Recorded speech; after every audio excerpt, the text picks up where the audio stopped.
আজকে আমি মাছ রান্না করব, তাই মাছ সব কেটে ধুয়ে রেখেছি। একটু পর মাছ রান্না করতে যাব, তাই চল মাছ কি দিয়ে রান্না করব সেসব দেখে নিই।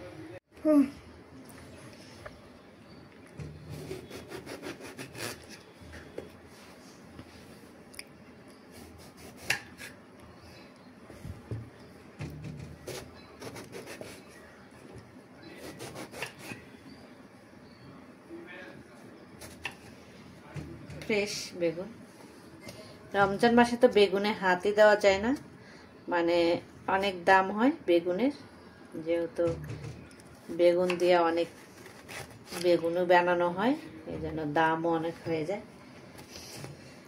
আজকে বেগুন দিয়ে মাছ রান্না করব।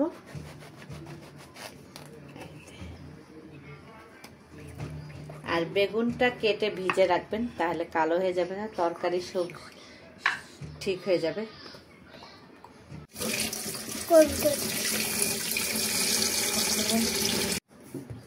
না এটা এখন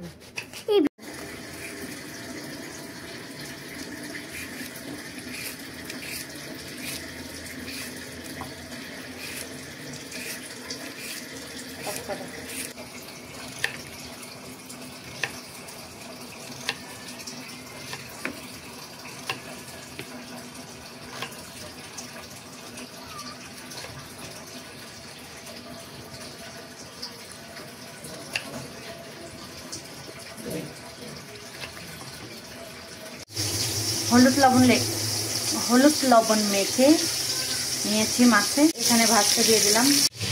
মাছের জন্য বেটে নিচ্ছি কাঁচামরিচ, জিরা আর রসুন। মশলা বাটা শেষ, মশলা কষাচ্ছি। সমস্ত হলুদ লবণ জিরা সব কিছু বাটনা দিয়ে মশলা কষাচ্ছি। এখন মশলা কষানো হয়ে গেলে আলু বেগুন দিয়ে দেব। মশলা কষানো শেষ, আলু বেগুন দিয়ে দিচ্ছি। এখন কষাবো,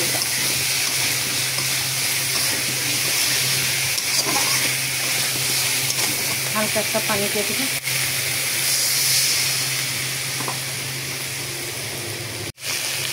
মশলা দিয়ে তো কষানো শেষ, আলু বেগুন। আমি পানি দিয়ে দেবো, ঝোলের পানি দিয়ে দিলাম।